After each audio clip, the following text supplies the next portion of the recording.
नमस्कार मित्रांनो,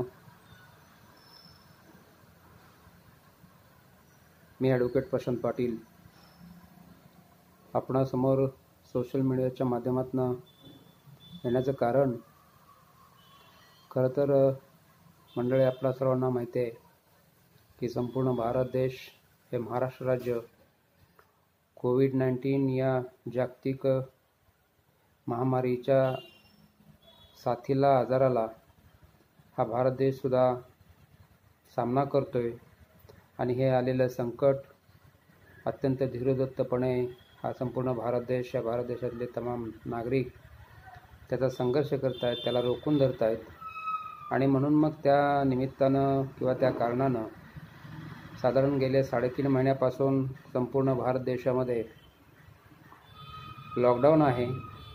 काही अपवादात्मक अत्यावश्यक सेवांचा अपवाद वगळता बहुतांशी बाबींकरिता संपूर्ण भारत देशामध्ये लॉकडाऊन आहे हे आपल्या सर्वांना माहितीच आहे. संपूर्ण देशातले तमाम नागरिक, या राज्यातले नागरिक या शासन व्यवस्थेने, शासन संस्थेने जे काढलेले नियम असतील कोविड-19च्या अनुषंगानं त्याचं अनुपालन हे आपलं मूलभूत कर्तव्य म्हणून त्या निमित्तानं करतात. आणि म्हणूनच मग त्या निमित्तानं मलाही आठवलं आणि जाणवलं की चला तर मग आज आपण एक या निमित्तानं सोशल मीडियाच्या माध्यमातून आपणासमोर येऊन भारतीय राज्यघटनेचे मूलभूत कर्तव्य काय आहेत त्याची आपण उजळणी करून घेऊयात. खरं तर ती मला माहिती आहेत म्हणून मी सांगतोय असं म्हणणार नाही, तर ती आपल्याला देखील माहिती आहेत.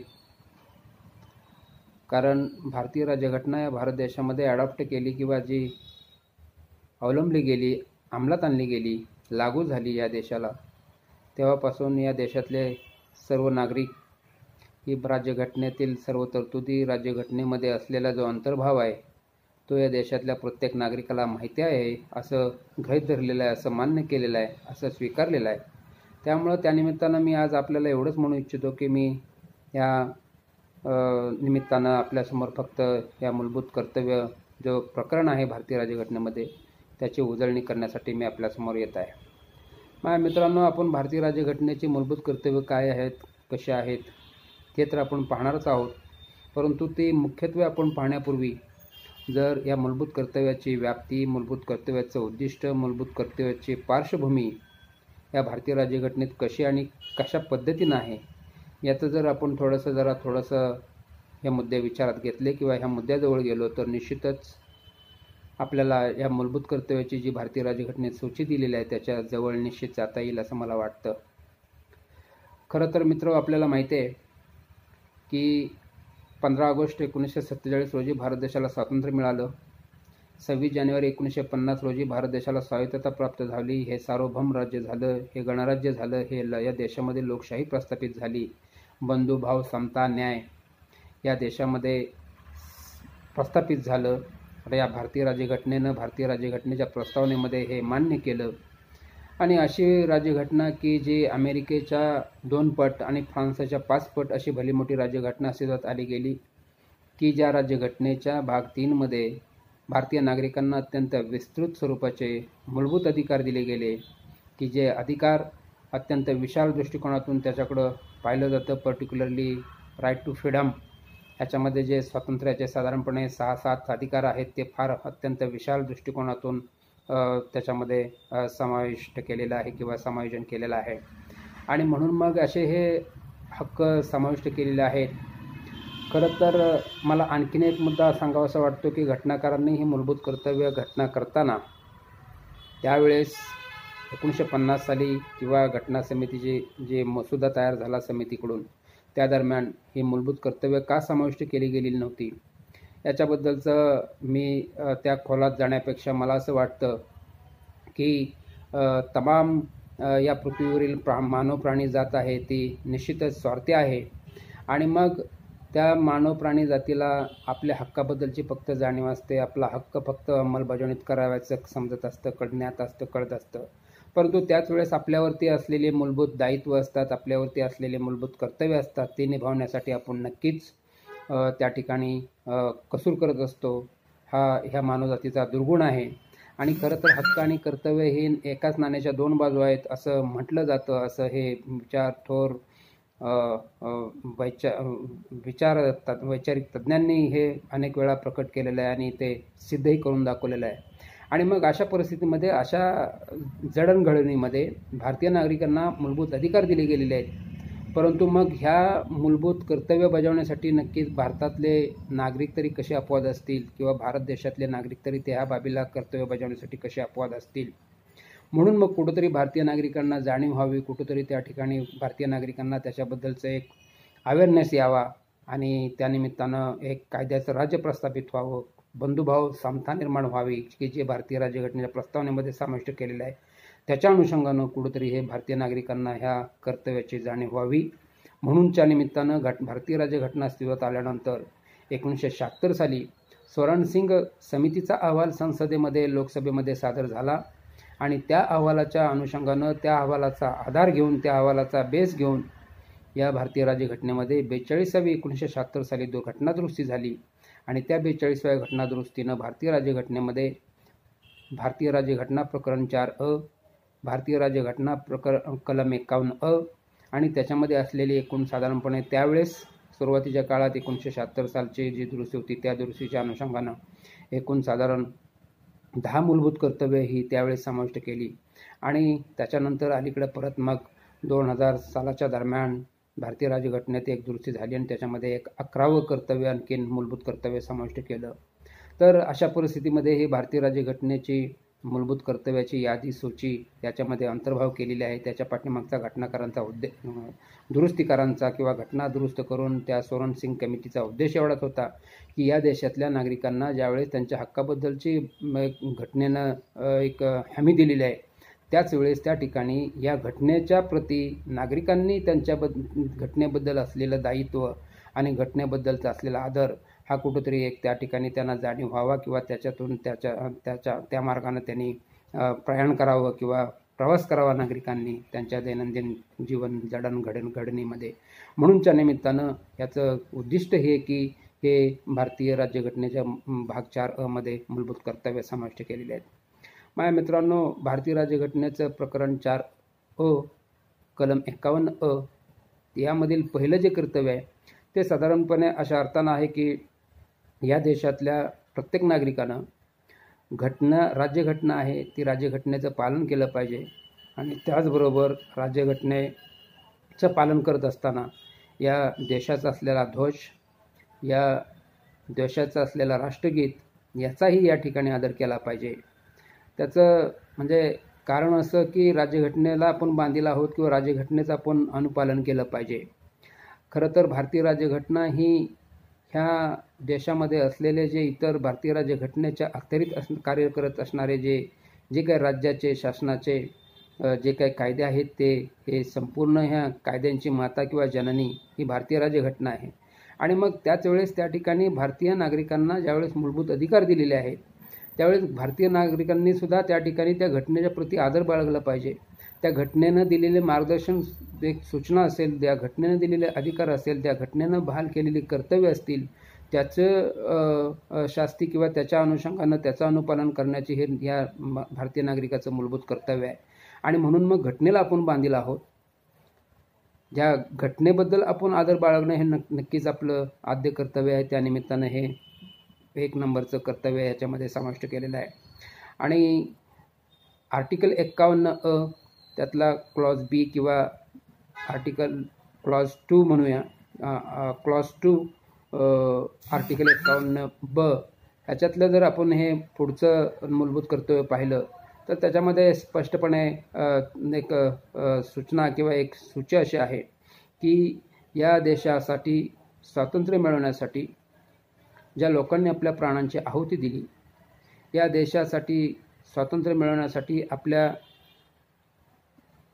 आयुष्य संपूर्ण बहाल केलं आणि ह्या देशासाठी ते खफा झाले किंवा ह्या देशासाठी ते म्हणजे प्राणसिद्ध झाले, अशा गतप्राण झाले, अशा लोकांच्याबद्दल आपण आदर बाळगणं आणि आपले पूर्वज म्हणून ह्या लोकांनी ह्या देशाचं स्वातंत्र्य मिळवण्यासाठी ज्या पद्धतीनं या देशामध्ये एक आदर्श निर्माण केला, त्या आदर्शावरून आपण ह्या देशातल्या प्रत्येक नागरिकांना वाटचाल करून त्या लोकांच्याबद्दल जे पूर्वीचे जे हे स्वातंत्र्य सेनानी जे होते त्यांच्याबद्दल आदरभाव व्यक्त करावा, बाळगावा, हे ह्या भारतीय नागरिकांचं एक या ठिकाणी मूलभूत कर्तव्य आहे असं मला वाटतं. त्याचबरोबर article 51 clause C, article 51A clause C ह्याच्यातलं जर आपण पुढचं मूलभूत कर्तव्य पाहिलं तर या देशातली असलेली सॉव्हरेंटी म्हणजे सार्वभौमत्व आणि त्याचबरोबर एकता आणि विविधता हे जे आहे ते अखंडितपणे एकत्रित ठेवली पाहिजे, हेही ह्या भारतीय नागरिकांचं मूलभूत कर्तव्य आहे.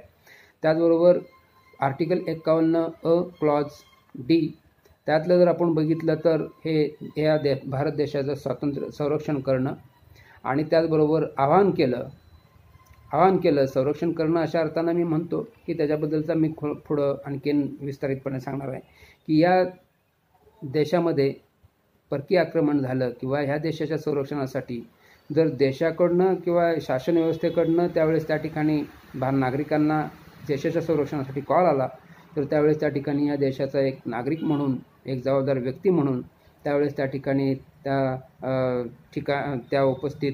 त्या ठिकाणी होणं, सीमेवरती उपस्थित होणं, उपकृत होणं आणि देशसेवा बजावणं हे ह्या देशातल्या प्रत्येक नागरिकाचं आद्य कर्तव्य आहे किंवा महत्त्वाचं मूलभूत कर्तव्य आहे असं मला वाटतं.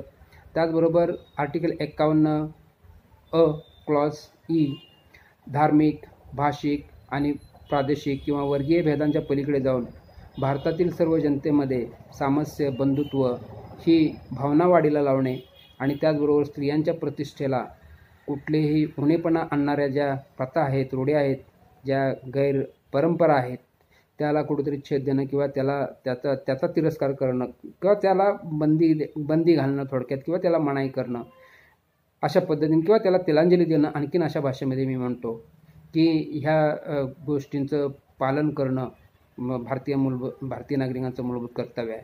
म्हणजे काय की आपण पाहतो की काही विशिष्ट धर्मामध्ये काही एखाद्या कुटुंबामध्ये जर कर्ता पुरुष मयत झाला तर त्याच्या पाठीमागं त्याची जी पत्नी असते त्या पत्नीनं त्या पतीचं देहावसन झालं म्हणून सती जाणं किंवा वगैरे आणखीन इतर अनुठायी रूढी ज्या होत्या त्या परंपरा कुठंतरी त्याला त्या ठिकाणी तसल्या कुठल्याही फॉलो न होऊ देणं किंवा त्या कुठंतरी मानवहिताच्या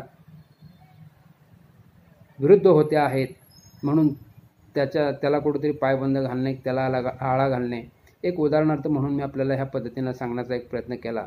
परंतु मला असं म्हणायचं आहे की ह्या देशाचं वैशिष्ट्य आहे की या देशामध्ये अनेक धर्माचे, अनेक जातीचे, अनेक पंथाचे लोक या ठिकाणी, अनेक भाषा बोलणारे लोक या ठिकाणी या देशामध्ये पुरातन काळापासून, प्राचीन काळापासून एकत्र राहतात, एकत्र नांदतात गुण्यागोविंदानं आणि म्हणून मग ह्या कारणावरनं, धर्माच्या, जातीच्या, भेदाच्या कारणावरनं या ठिकाणी या लोकांच्यामध्ये कुठलाही एक हिंसाचार माजू नये किंवा त्या ठिकाणी कुठेतरी त्या ठिकाणी क्रायसिस होऊ नये अशा अर्थानं हे मूलभूत कर्तव्य ह्याच्यामध्ये समाविष्ट केलेलं आहे की ह्या सर्व गोष्टींना तिलांजली देऊन या ठिकाणी प्रत्येक व्यक्ती बंधुभाव आणि न्याय, समता या तत्त्वानं त्याच्यासोबत वागणूक करावी. प्रत्येकाला त्याच्या धर्माच्या ज्या काही महत्त्वाच्या आवश्यक बाबी असतील त्या पूर्ण करण्यास कुणीही कुणावरती आक्रमण न करणं किंवा अतिक्रमण न करणं अशा अर्थानं ही या ठिकाणी हे आर्टिकलमध्ये समाविष्ट केलेलं आहे. माझ्या मित्रांनो, आर्टिकल 51A क्लॉज एफ म्हणजे काय की या देशामध्ये मी आत्ता आपल्याला म्हटलं संमिश्र संस्कृतीचे जतन आणि तिचा वारसा चालू ठेवणं म्हणजे काय तर या देशामध्ये अनेक जातीचे, पंथाचे लोक राहतात. तर त्यावेळेस त्या ठिकाणी हे अनेक धर्मामध्ये अनेक वेगवेगळ्या रूढी परंपरांच्या अनुषंगानं काही अशी संस्कृती आहे की जी या भारत देशाची संस्कृती खूप थोर आहे, खूप महान आहे आणि म्हणून आपल्याला माहिती आहे की उदाहरणार्थ स्वामी विवेकानंदासारख्या व्यक्तींनी या देशाची असलेली संस्कृती, या देशामध्ये असलेलं ज्ञान हे अटकेपार पोचवून, अगदी विश्वाच्या अटकेपार पोचवून त्या ठिकाणी या देशाची महानता, या देशाची संस्कृती किती उच्च पद्धतीची आहे किंवा चांगल्या पद्धतीची आहे याच्याबद्दलचं जे दाखवून दिलेलं आहे. त्यामुळे या देशाची जी संस्कृती आहे त्या संस्कृती वेगवेगळ्या धर्माची संस्कृती, रूढी, परंपरा ह्या असल्या तरी परंतु त्या निश्चितच आदर्श आहेत.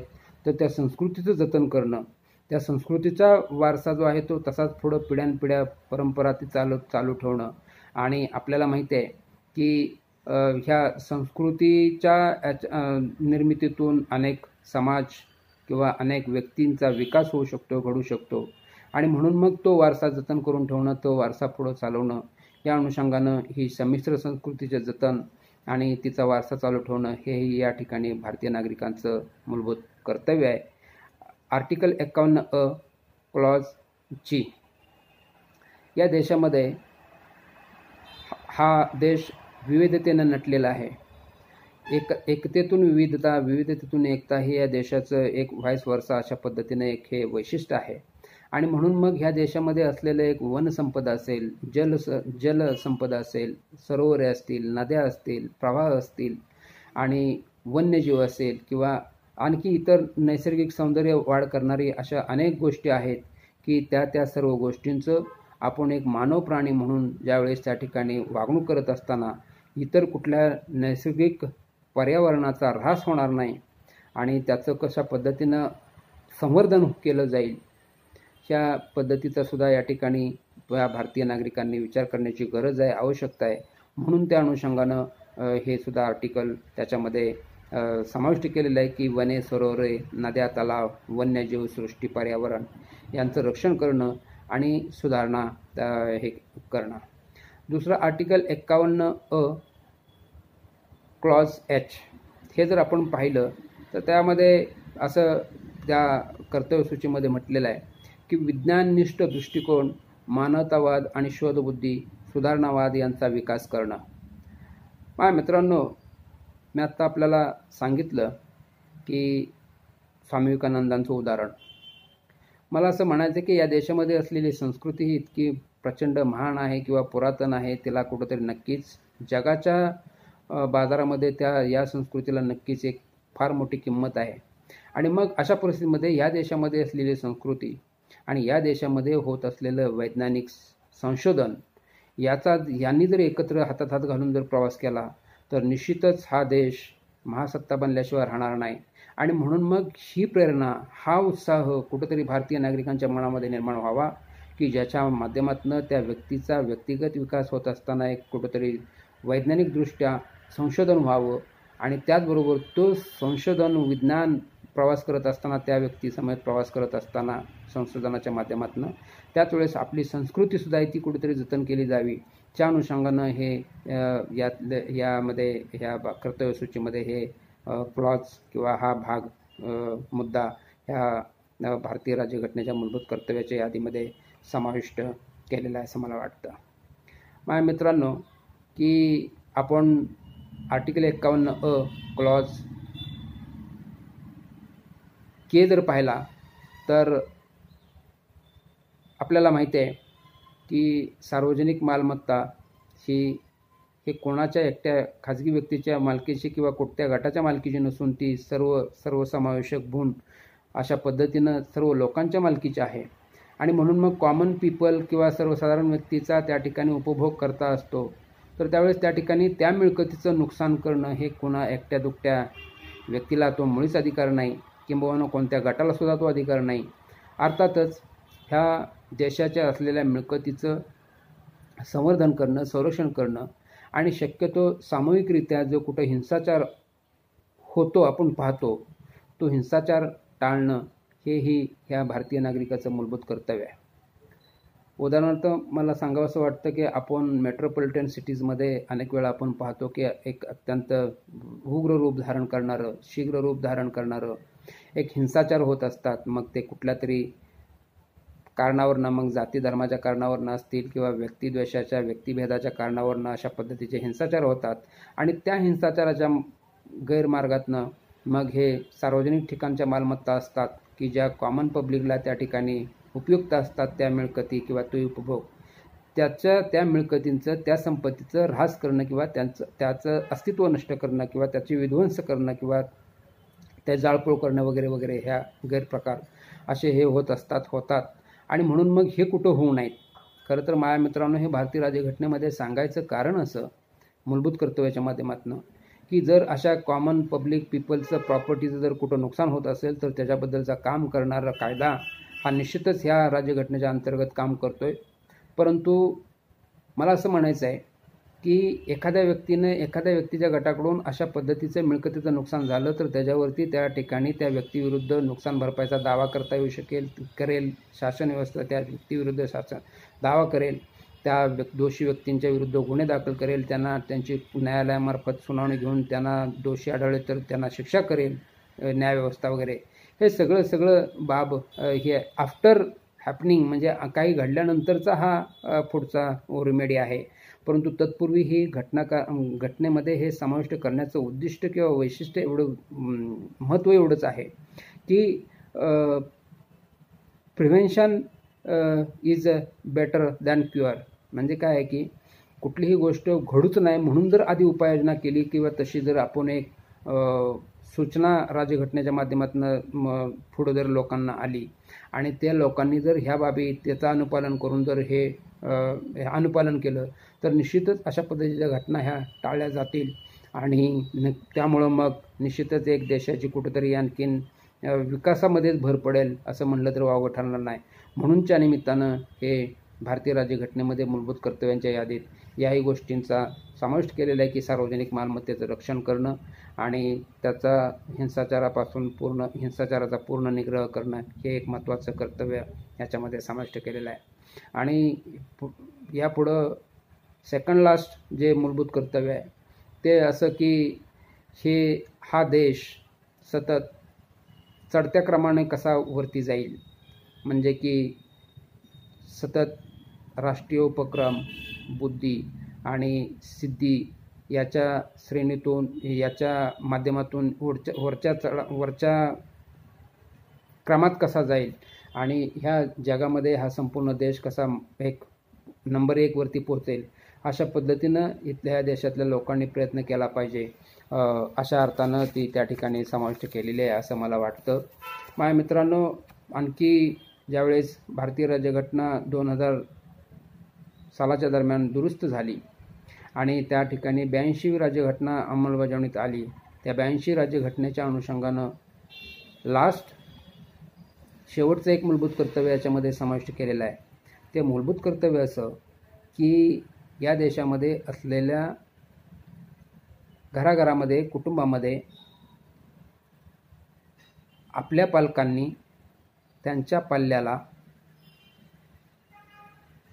वयवर्ष 7 पासून ते 14 वर्षापर्यंतचं जे शिक्षण आहे ते निश्चितच त्या ठिकाणी ते प्रोव्हाइड केलं पाहिजे किंवा ते देण्यासाठी मदत केली पाहिजे. हे मूलभूत कर्तव्यामध्ये समाविष्ट करावं लागली ही अत्यंत जरा थोडीशी या एक व्यक्ती म्हणून जर त्याच्यावरती विचार करायचं म्हटलं तर ती निश्चितच एक थोडीशी अवघड गोष्ट किंवा दुर्दैवाची गोष्ट असं म्हणावं लागेल. त्याचं कारण असं की या देशामध्ये प्रत्येक नागरिकाचा त्याला शिक्षण मिळालं, त्याचा जर त्या ठिकाणी त्या व्यक्तीचा विकास घडण्यासाठी जर त्याला एक दिशा मिळाली तर निश्चितच त्या देशाची, त्या राष्ट्राची उन्नती होते. आणि म्हणून मग हे आर्टिकल क्लॉज जो आहे की घरातील कुटुंबातील व्यक्तींनी आपल्या पाल्याला 6 ते 14 वर्ष वयापर्यंतच्या मुलांना, बालकांना हे शिक्षण उपलब्ध प्रायमरी स्टेजचं जे शिक्षण आहे ते तरी ॲटलिस्ट उपलब्ध करून दिलं पाहिजे. त्यांना साक्षर करण्याचा एक त्या ठिकाणी प्रयत्न झाला पाहिजे. म्हणून ज्या निमित्तानं ही घराघरातल्या देशातल्या कुटुंबावरती लादलेली एक घटनेनं लादलेली जबाबदारी आहे किंवा कर्तव्य आहे असं मला म्हणावंसं वाटतं. त्याचं कारण असं की आता ह्या भाग जरा थोडासा सोडून द्या की राईट टू एज्युकेशन हा भारतीय राज्यघटनेच्या आर्टिकल 21 मध्ये मूलभूत अधिकारामध्ये समाविष्ट केलेला आहे. 2010 सालाच्या दरम्यान राईट टू एज्युकेशन, शिक्षणाचा हक्क, तो त्याच्याबद्दलच्या तरतुदी किंवा त्याच्यामध्ये काय इन्क्लूड आहे ह्याच्यात जाण्यापेक्षा हे जर कर्तव्य आपण या ठिकाणी जर ह्या अनुपालन केलं तर निश्चितपणे हा देश शिक्षणाच्या दृष्टीनं समृद्ध बनेल, एक साक्षर बनेल आणि त्यानिमित्तानं मग हे आर्टिकल याच्यामध्ये समाविष्ट करण्यात आलेलं आहे. माझ्या मित्रांनो, ही अशा पद्धतीनं भारतीय राज्यघटनेमध्ये समाविष्ट केलेली ही कर्तव्य सूचीची यादी आता आपण उजळणीच्या माध्यमातून आपण पाहिली. मुद्दा असा आहे की या कर्तव्य सूचीचं जर उल्लंघन झालं किंवा कर्तव्य सूचीचं जर अनुपालन झालं नाही तर त्याच्याबद्दल न्यायालयात दाद मागता येईल किंवा कसं काय, तर मुळीच नाही. नामदार सर्वोच्च न्यायालयाच्या म्हणण्यानुसार किंवा नामदार सर्वोच्च न्यायालयानं अनेक वेळा ही बाब स्पष्ट केलेली आहे, अधोरेखित केलेली आहे, स्पष्ट केलेली आहे वेगवेगळ्या न्यायनिवाडे निर्णयांच्या माध्यमातून. ती अशी की भारतीय राज्यघटनेच्या मूलभूत कर्तव्यामध्ये जी काही सूची समाविष्ट केलेली आहे ती सूची ह्या भारतीय नागरिकांवरती भारतीय नागरिकांच्या खांद्यावरती एक लादलेली नैतिक जबाबदारी आहे आणि ती जबाबदारी पार पाडण्यासाठी नागरिकांनी फक्त आपली नीतिमूल्यांची तत्त्वांचे पालन करून त्याच्याकडे सकारात्मक दृष्टिकोन बघणं आवश्यक आहे. अशा अर्थानं नामदार सर्वोच्च न्यायालयानं अनेक वेळा असं घोषित केलेलं आहे. त्यामुळं ह्या कर्तव्य सूचीचा जर कुठं त्या ठिकाणी अनुपालन करण्यास जर कुणाकडून कसूर झाली तर त्याच्याबद्दल दाद मागता येत नाही. परंतु अर्थातच जर त्या कर्तव्य सूचीचं अनुपालन करण्यात जर व्यक्तीचं कुठं जर कसूर झाली तर निश्चितच उदाहरणार्थ की जे शिक्षण आपल्या घरातल्या मुलांना शिक्षण देण्यात जर कुठं कुचराई झाली, लहान अगदी 6 ते 14 वर्ष वयाच्या मुलांना जर शिक्षण देण्यास कुचराई झाली तर त्या ठिकाणी निश्चितच ते कुठंतरी थोडंसं त्या कुटुंबाचा एक विकास होण्याच्या दृष्टीनं कुठंतरी तो एक अडथळा ठरू शकतो. म्हणून शेवटी अर्थातच मला असं सांगायचं की जर अशा कर्तव्यांचं जर अनुपालन झालं नाही तर शेवटी त्याचं नुकसानही त्याच कुटुंबाचं त्याच्यामध्ये कुठंतरी होईल. त्याला कुठंतरी एक फटका किंवा कुठंतरी एक त्याच्याबद्दलची अडचण त्या कुटुंबालाच निर्माण होईल किंवा त्या व्यक्तीलाच निर्माण होईल. अशा अर्थानं भारतीय राज्यघटनेची कर्तव्य सूची या ठिकाणी दिलेली आहे, ती आपण पाहिली. मला असं वाटतं की आपण जर खऱ्या अर्थानं ही जर कर्तव्य सूची आपण दैनंदिन व्यवहारामध्ये आचरण करत असताना, जडणघडण करत असताना जर त्याचं अनुपालन केलं तर निश्चितपणे ज्या उद्देशानं भारतीय राज्यघटनेमध्ये कर्तव्य सूची समाविष्ट केलेली आहे तो उद्देश फलित झाल्याशिवाय आणि त्या देशाची भरभराटी झाल्याशिवाय हा देश महासत्ता बनल्याशिवाय निश्चित राहणार नाही. अशा अर्थानं ती अभिप्रेत होऊन जी कर्तव्य सूची समाविष्ट केलेली आहे ती आपण त्या निमित्तानं अशा पद्धतीनं कुठंतरी एक या देशाचा जबाबदार नागरिक म्हणून आपण कुठंतरी संकल्प केला पाहिजे आणि तशा पद्धतीनं आपण निर्णय घेऊन एक मार्गक्रमण केलं पाहिजे आपल्या व्यक्तिगत जीवनामध्ये. तेव्हा खऱ्या अर्थानं हा कर्तव्य सूचीचा समावेश केलेल्याचा फायदा किंवा त्याचा खरा उद्दिष्ट सार्थक होईल असं मला वाटतं आणि म्हणूनच्या निमित्तानं मी आज आपल्यासमोर ह्याच्या निमित्तानं येण्याचा एक माझा प्रयत्न केला. धन्यवाद. थँक्यू.